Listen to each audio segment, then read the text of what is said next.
É aberto o espaço Saúde é Prevenção, né, dedicado a compartilhar informações de como prevenir doenças, manter vida saudável e cuidar do bem-estar.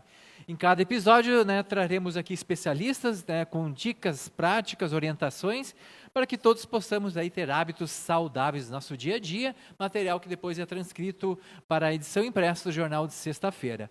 O Saúde é Prevenção tem o apoio de Argos Oftalmologia. E hoje recebemos com muito prazer aqui a psicóloga Jaqueline Porto, do Centro de Atenção Psicossocial aqui de Montenegro, para falar sobre drogas e alcoolismo, né? Boa tarde, doutora. Boa tarde. E com ela aqui o Alessio Alexandre Carneiro, né? Que vai trazer aqui também a sua colaboração, né? A sua experiência de vida, né? Boa tarde, Alessio. Boa tarde, tudo bem? Tudo bem. Doutora, sempre existem os meses marcados por cores, né, que se desfoque em alguma questão de saúde, né? Mas essa questão da prevenção, né, e depois também o auxílio relativo ao consumo de drogas e álcool tem que ser falado todo dia, durante todo o ano. Com certeza. A questão da prevenção é através do diálogo, é através da conscientização. E este trabalho que nós estamos desenvolvendo nesse momento é um trabalho preventivo, porque a gente acessa a comunidade através dos meios de comunicação, para estar falando abertamente, através de orientação, através de um bate-papo, através de um diálogo, de uma escuta em relação ao tema, que muitas vezes pode ser difícil para a comunidade ou para a família falar sobre esse assunto. Então, a importância da gente poder estar, inclusive, quebrando estigmas ou preconceitos em relação ao assunto e percebendo que as pessoas podem ter acesso tanto a esse diálogo, quanto à informação e quanto a um tratamento. Algumas vezes, ainda nós temos muito o preconceito e estigma quanto a quem está nessa situação, né? A questão do estigma, né? A sociedade tem esse estigma, pode ter esse estigma, e isso prejudica da pessoa poder entender o que se passa em relação ao uso, abuso, à dependência em relação ao álcool e drogas. E muitas vezes até a própria família que sofre algum problema em relação a isso, ou a própria pessoa pode se estigmatizar, o que pode dificultar o acesso à informação e a buscar ajuda. Tem medo de rotulação, discriminação? Isso, a própria família e a pessoa, ela pode ficar com medo, ela tem esse processo da negação também, né? Que geralmente acompanha a questão da dependência química.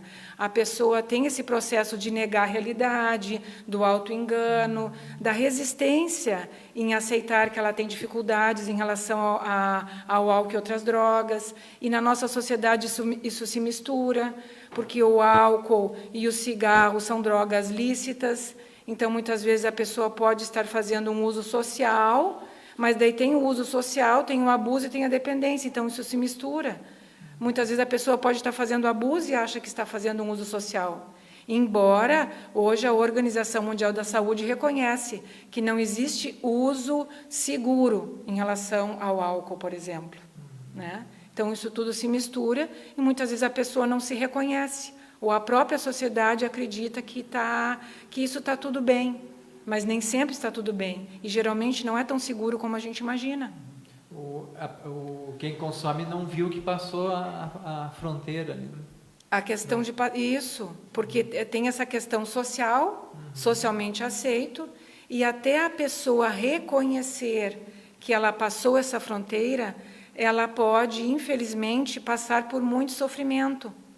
Perdas, tanto a nível emocional, financeiro, laboral, familiar, até que ela consiga reconhecer que estão ocorrendo prejuízos que estão prejudicando a vida dela. O Alessio, né, que está permanentemente em tratamento do CAPS, é assim que se coloca, né, nunca há uma recuperação total, né, está permanentemente, né, lutando contra a dependência, não estou certo? Que é permanentemente no CAPS. Ele acessou vários serviços, hoje ele acessa o CAPS, ele pode estar falando melhor sobre isso. E o cuidado, ele é contínuo, mas não necessariamente que a pessoa tenha que ficar para sempre CAPS. em algum serviço. Certo. É que eu queria saber do Alessio como foi a chegada dele no CAPS, se ele passou por essas etapas, né, a discriminação, a negação. Bom, primeiramente eu gostaria de agradecer pela oportunidade, né, de estar contribuindo aí com a comunidade, né. Eu tive uma experiência muito árdua em relação a isso e o meu acesso ao CAPS foi através da Justiça Inclusiva, que é um programa do governo, né, que depois que tu passa por um processo numa comunidade, né, o governo te dá essa opção de te ajudar financeiramente e tu participar de um programa. E eles exigem que a gente passe pelo CAPS, né? E eu, quando acessei o CAPS, né, eu não conseguia entender o porquê daquilo, né? Que a doutora colocou muito bem as palavras dela ali em relação à partilha, à escuta, né? E isso eu percebi que durante essas estadas no CAPS eu não usei droga, né? Então, eu estava partilhando com alguém, ouvindo a experiência de alguém, aquilo refletia durante a minha semana, e eu percebi que naquela semana eu não usei droga. Então, para mim, começou a ter sentido, né?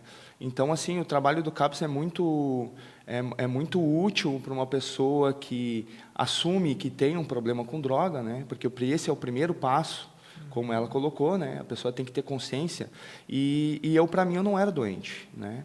Eu usava droga, tudo certo, tudo tranquilo, eu trabalhava, né? Mas chegou um certo ponto que eu comecei a afetar a vida da minha esposa, do meu filho, da minha mãe, das pessoas que gostavam de mim. Então, eu percebi que eu estava com um problema.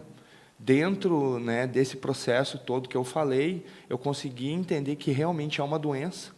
Ela pode ser tanto genética, ou quanto eu mesmo buscar por ela, né?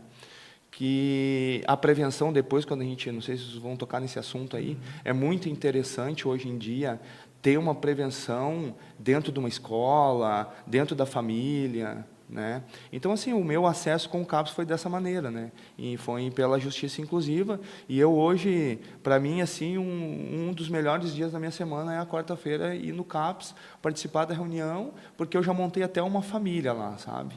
Então, assim, ó, eu sempre falo que a prevenção é o hábitos, lugares e pessoas. Então, eu me detive de tudo na minha vida e o hábito de ir ao CAPS hoje, para mim, é uma necessidade. Eu vou pedir ainda para você, Alessio, e a doutora complementa, né? O consumo de qualquer substância, né? Ela é um arco, né? Que você não percebe quando você passou do recreativo para a dependência, a necessidade, né? Você percebeu em que momento, em que estágio você estava, em que situação você estava, que você percebeu, não, eu acho que agora parar. Muito bem colocada essa pergunta aí. Eu percebi quando eu não tinha mais recurso, né? Porque até então ela é uma doença do auto-engano, né? Eu me auto-enganava dizendo que estava tudo bem, tudo tranquilo. Não, é só hoje. Eu parava, às vezes, um mês, meio ano de usar, quando eu dizia, não, eu só vou usar um pouquinho. E quando via, eu destruía. Eu sou um cara extremamente compulsivo, como todos os adictos são, né? Então, assim, eu percebi, né, eu estou falando de mim, né, quando eu não tinha mais recursos. Quando a minha esposa disse assim, Alessio, eu não consigo fazer mais nada por ti. Que eu estava prestes a estar em situação de rua, né? Então, ali eu tive que tomar uma decisão, falei muito com Deus, e creio que Ele me atendeu, que para mim isso é muito importante, para mim o primeiro passo é admitir, o segundo é se voltar para Deus, né? Não tem outra saída para uma pessoa que está perdida nas drogas. E você mesmo buscou essa internação numa fazenda terapêutica? Sim, na verdade foi através do meu chefe, né? Na empresa onde eu trabalhava, eu fui pedir dinheiro para ele, né? Eu disse, cara, eu preciso pagar uma conta assim, assim. Ele disse, cara, se tu voltar aqui e me pedir ajuda, eu vou te ajudar. E eu usei mais um tempo e voltei lá pedir ajuda para ele. Ele me deu essa oportunidade, né? De ir para uma comunidade. Eu fiquei um período de tempo lá, foi muito importante para mim. E o CAPS seria, digamos assim, a minha prevenção hoje de não ter vontade de não querer mais aquela vida que eu vivia. Doutora, e essa questão do uso, como eu coloquei, que é um arco, né? Não percebe que está saindo do controle. Isso, ele colocou essa questão, que, na verdade, muitas vezes, quem vai perceber primeiro é a família ou um colega de trabalho ou alguém da convivência social. No caso ali, ele falou do chefe dele, que percebeu, quando ele foi ali pedir dinheiro que não era para o tratamento, e o chefe percebe e oferece ajuda, mas ajuda financeira para custear o tratamento. Então, nós temos essa procura no CAPS de familiares. Os familiares procurando porque o usuário ainda não se reconhece como dependente das drogas. Ou, muitas vezes, quando os próprios usuários nos procuram, é numa fase em que eles já estão com muitos prejuízos. Né? Esses prejuízos de vínculos familiares fragilizados ou rompidos, a questão que ele falou da questão de rua, porque o vínculo com a família já está rompido, porque o vínculo laboral já está rompido, já perdeu o trabalho. Geralmente, há perdas significativas para que geralmente a pessoa passa por perdas significativas até que ela consegue perceber a sua condição. Porque tem essa questão da negação, né? De ficar negando, não, eu estou bebendo só um pouco, não, eu bebo socialmente, não, isso não prejudica. Ou quando a gente vai conversar, tá, mas como é que é esse consumo? Não, eu bebo só 2 latinhas por dia.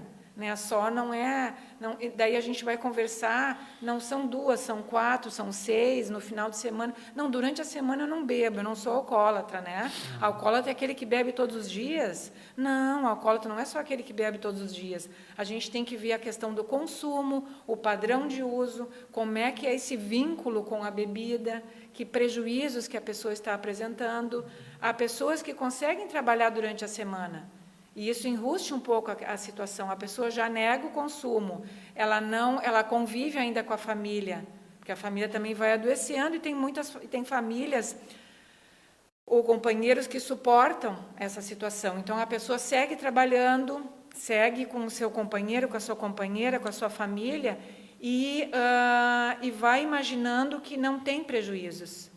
Mas já há o desgaste familiar, a pessoa já não consegue, digamos assim, ter um bom êxito no trabalho. E isso tudo vem da satisfação, né, que a droga, o álcool, que a droga também traz. Né?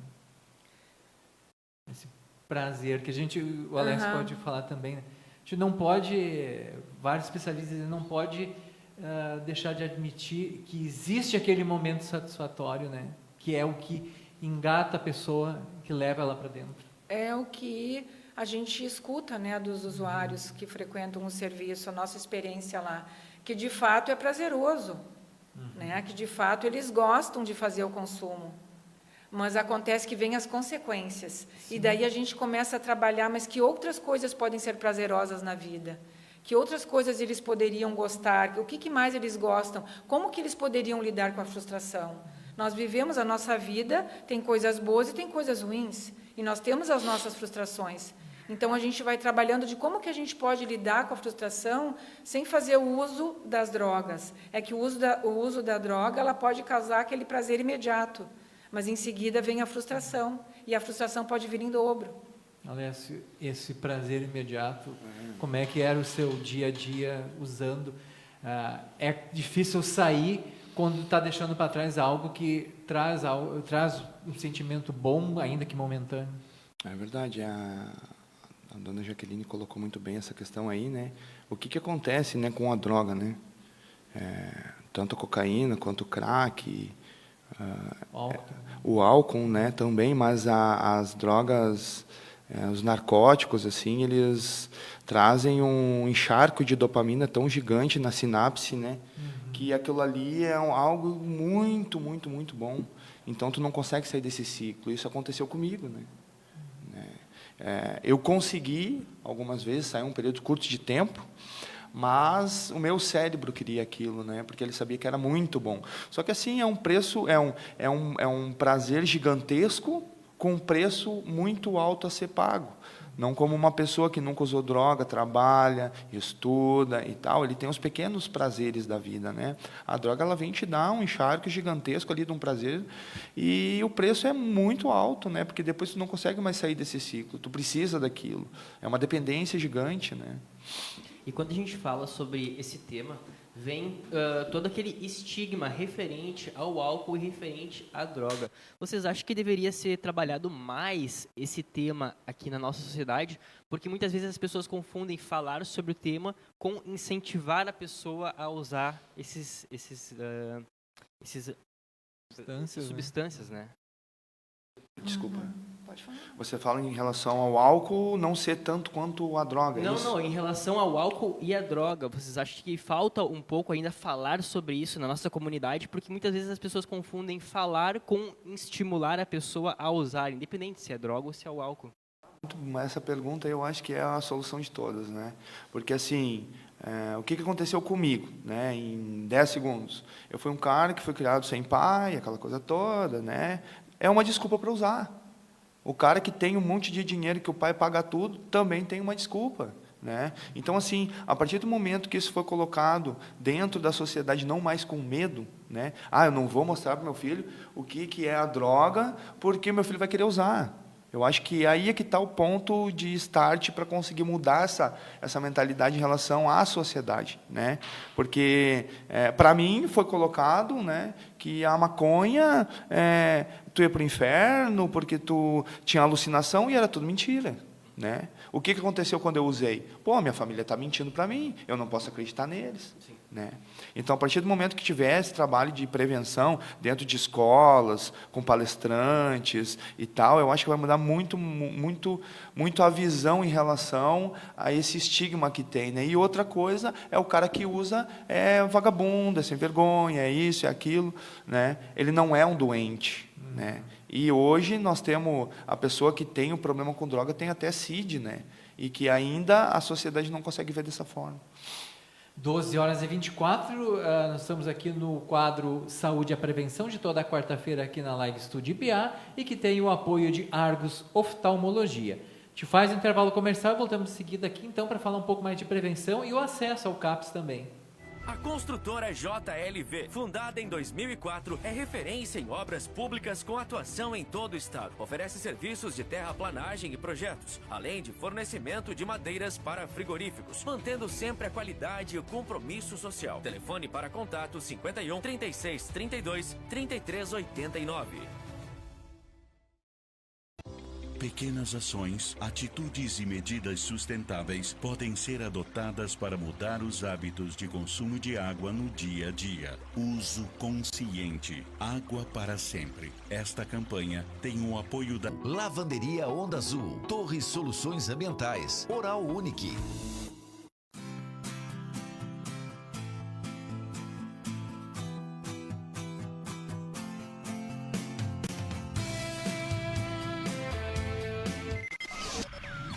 No ar, Estúdio IBA. Informação com credibilidade. 12h25, estamos de volta aqui na sua companhia Live Studio IBA, já no nosso último bloco, o patrocínio de Renovar e Obras e Serviços, como a Autorevenda Volkswagen, JLV Construtora, e o apoio de Zetanet, CGC Contabilidade e Vantajão Atacado. E toda quarta-feira é dia do quadro Saúde e a Prevenção, cuja descrição material você vê depois na edição impressa de sexta-feira no Saúde. Hoje recebendo aqui a psicóloga Jaqueline Porto, do CAPS aqui de Montenegro, e também o colaborador aqui que está em tratamento no CAPS, o Alessio Alexandre Carneiro, dentro do quadro Saúde e Prevenção, com o apoio de Argos Oftalmologia. E agora, nesse último quadro, a gente pode falar um pouquinho mais de prevenção. Fora do ar, a doutora Jaqueline falava sobre a prevenção começa em casa, e eu vou desafiar a senhora a comentar como que o álcool entra na vida. Muitas vezes entra no conhecimento da criança, já com os pais consumindo, mesmo que de forma social, mas quando ele está na adolescência, ele começa a sair e beber, é o pior momento dos pais querer botar uma rédea naquele filho que está ali, na rebeldia de quem está construindo seu próprio caráter. É um momento bem delicado para os pais. A prevenção ela começa em casa, como a gente estava falando. O que eu penso assim, evitar o uso da violência na educação dos filhos, na disciplina dos filhos. Violência física é a que vem primeiro, né? Que a gente pensa, não é a que vem primeiro. Quando a gente fala em violência, a gente pensa em violência física, mas tem a violência psicológica também. Não só violência para com o filho, mas violência entre os membros familiares. Então, evitar o uso da violência. Tem a violência física, tem a violência psicológica, a violência sexual. Nós temos na nossa experiência, pensando até nas mulheres, uma grande parte das mulheres, ontem nós fizemos o grupo de mulheres, a grande maioria dos grupos das mulheres, elas já passaram por abuso sexual na vida delas, por membros familiares, abuso sexual e violência física e psicológica. E hoje são usuárias de álcool e drogas. Então, evitar o uso da violência. A questão das regras e limites, que são extremamente necessários, mas que sejam regras e limites claras, combinadas e não rígidas. Tentar fazer alguma coisa rígida, fazer o uso da proibição rígida, não podemos falar sobre esse assunto, sobre drogas ou sobre sexo, isso é proibido. Isso causa uma angústia e uma curiosidade angustiante, que pode encaminhar aquela criança, aquele adolescente, a procurar de uma maneira incorreta essa informação.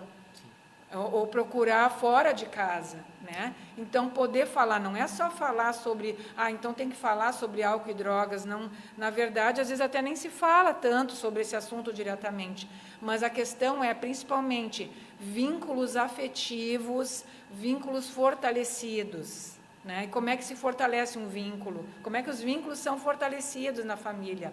Através da presença, através do diálogo, da escuta, da observação entre as pessoas.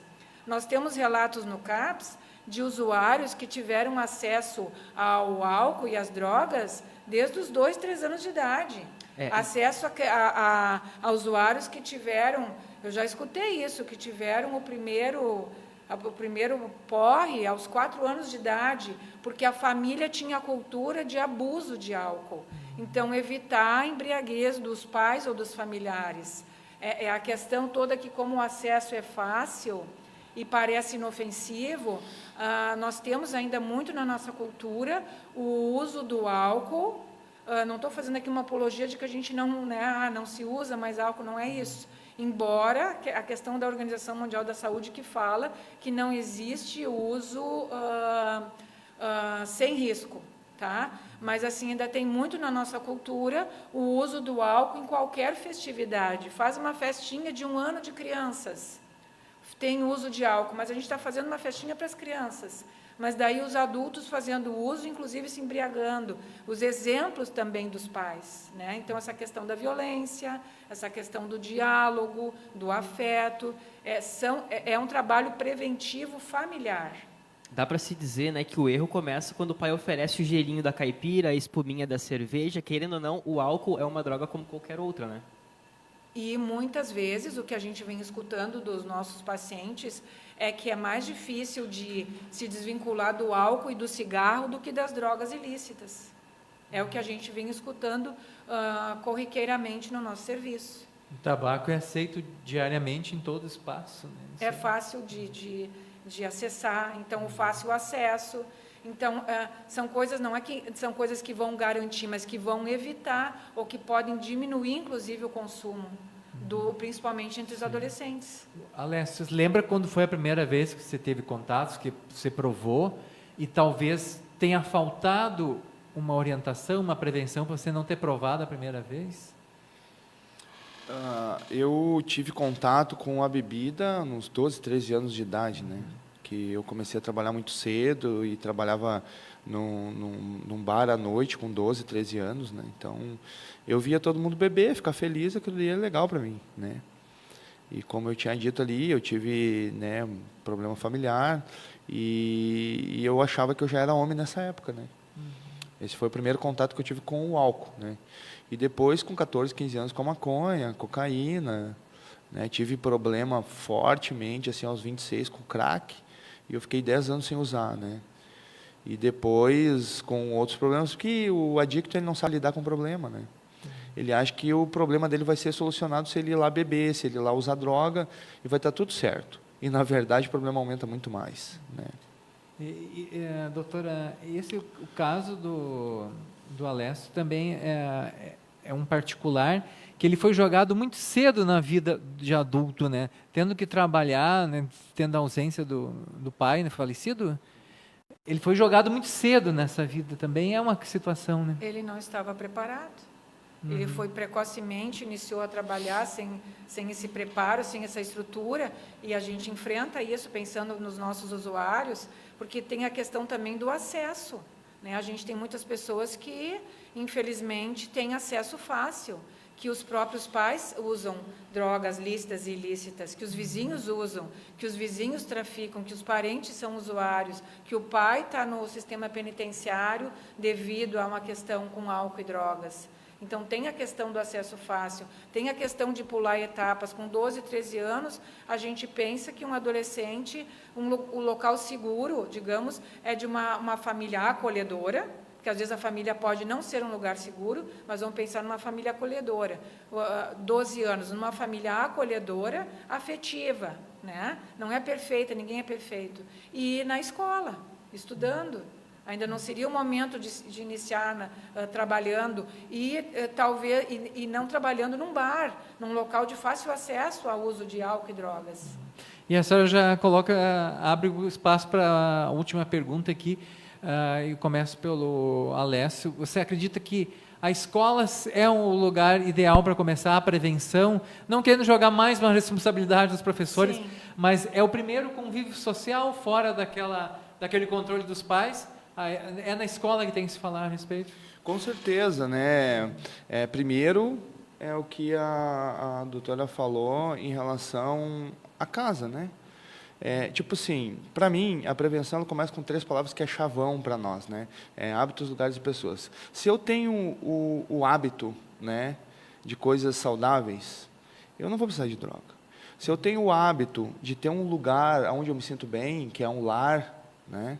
Uma mãe, um pai que dê atenção, porque assim, eu creio, né, que a maioria das pessoas que estão ouvindo nós agora, estão vendo nós agora, são pai, mãe, tio, avô, de uma pessoa que de repente tem a possibilidade de usar ou que está usando, né? Então, assim, o que fazer para ele não usar, o que fazer para ele parar de usar, né? Em primeiro lugar, ser amigo, né? Porque um exemplo, né, o cara que usa crack tem a tendência de roubar para vender e usar droga. O cara me roubou meu celular, eu vou matar, eu vou quebrar. Cara, senta com ele, conversa, seja amigo, né? Isso daí faz uma grande diferença. E a escola, um exemplo, né, que eu usaria é o município, né, ele tem uma verba destinada ao CAPS, que ajuda muito a gente. Eu acho que pode ter uma verba destinada à escola também, né? Pessoas qualificadas, pessoas que tiveram experiências, e dar uma palestra numa semana, né, um dia, ir lá e conversar com essas pessoas, com essas crianças, com esses adolescentes que têm vontade de usar porque o amigo usa. Meu amigo usa maconha, ele é um cara feliz, alegre, gente boa, descolado, eu vou ter que usar também, né? E isso é um pensamento errôneo, né? Porque o preço a ser pago lá na frente é muito alto. Então, a gente finaliza com o Alessio e a mesma pergunta para a doutora Jaqueline. Como dizer não? Porque a droga vem através de um amigo, né? De quem você não gosta, você não quer perto, você não oferece a cerveja, o cigarro. Como dizer não se o contato acontece num ciclo de pessoas de quem você também está se sentindo bem com elas? Eu acho que o primeiro passo para dizer não às drogas é ter aceitação de si próprio, né? Porque a partir do momento que o meu amigo é mais legal que eu, pega mais mulher do que eu, é mais descolado do que eu, e eu não sou, eu vou usar. Começa assim, né? Digo de mim, não só de mim, de vários relatos de outras pessoas que, para mim, se sentir inserido, né? Então, assim, o que eu faço hoje, né? Um exemplo, né? Para mim não usar mais. Eu vou na academia, eu vou na igreja, eu participo de reuniões de anônimos, né? Eu tenho outros tipos de amizades, lugares que antes eu usava, eu não passo mais, porque provavelmente eu vou sentir vontade. Então, assim, eu me cerco de várias coisas. Então, essa pessoa também, para não usar, para dizer não a primeira vez, ela vai ter que se cercar de pessoas do bem. E você reencontra aqueles amigos lá do tempo do Cara, jovem? eu encontro muitos, porque assim, Consegue ó, ajudá-los? eu acho que eu não sou capaz disso, né? De ajudar alguém, porque primeiro eu tenho que estar bem. Hoje eu me sinto bem, né? No dia de hoje. Amanhã eu não sei. Eu posso, de repente, encontrar um amigo meu para tentar ajudar e ele está com droga, né? E daí, o que eu vou fazer? E se me der vontade?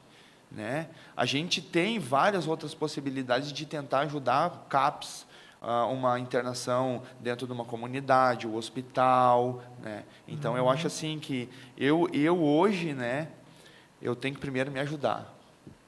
E tem reencontrado ele. Sim, muitos. Eu moro em Montenegro há 40 e poucos anos. Até para mim, que nem vocês falaram ali, foi muito difícil vir aqui. Por quê? Porque tem preconceito, né? Sim. As pessoas acham que, o cara, olha lá, está lá falando lá, mas amanhã vai estar usando droga, né? Doutora, essa questão, então, quem oferece é um amigo e finalizar também como depois a gente chega ao CAPS. Né? Pode ser um amigo, pode ser um conhecido, infelizmente pode ser alguém da família. E aí, como dizer não? O Alessio falou, é o autocuidado. Quanto mais a pessoa se conhecer, quanto mais ela se sentir bem com essa autoestima, quanto mais segura ela se sentir emocionalmente, ela vai ter mais subsídios emocionais para fazer escolhas melhores e mais saudáveis. E se por acaso ele experimentar, que tem essa questão do... que tem muitos adolescentes que fazem esse uso, poder reconhecer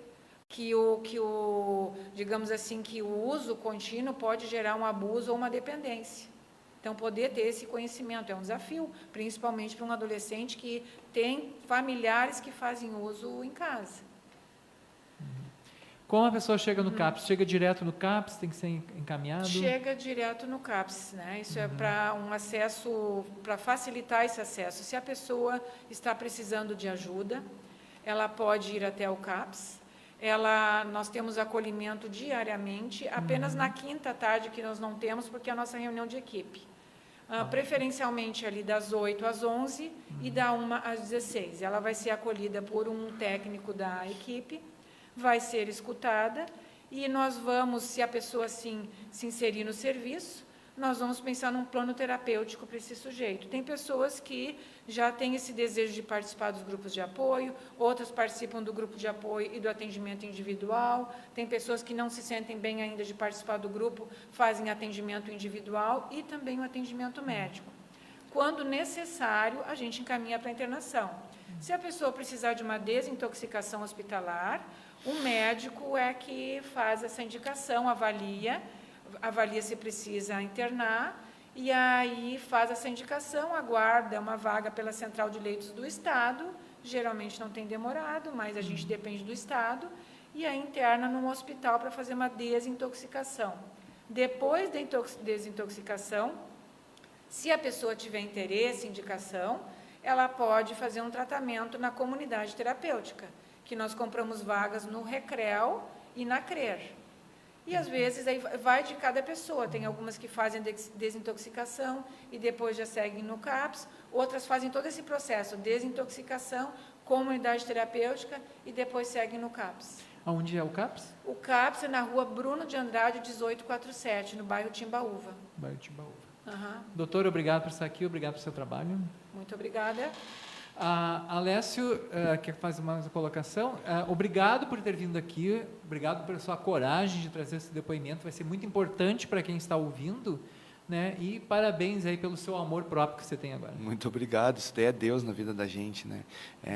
E dizer também que o CAPS hoje, né, eu tenho tratamento psiquiátrico, né? Eu sou atendido por uma psiquiatra, tem a doutora que atende nós ali, é um serviço muito bem investido em Montenegro e que ajuda muitas pessoas, né? Perfeito, obrigado. Então, esse é o quadro Saúde e a Prevenção, toda quarta-feira aqui na Live Estúdio IBA, com o apoio de Argos Oftalmologia. Sexta-feira está na edição impressa do Jornal IBA. Rafael, obrigado pelo seu trabalho aqui. Eu que agradeço, Reinaldo, agradeço os nossos convidados. Foi um tema muito importante e que tem que sempre ser debatido. Obrigado, Vicente, da mesa de áudio, equipe do Jornal IBA que nos ajuda na produção. E obrigado a você que nos acompanhou. O Estúdio IBA volta amanhã.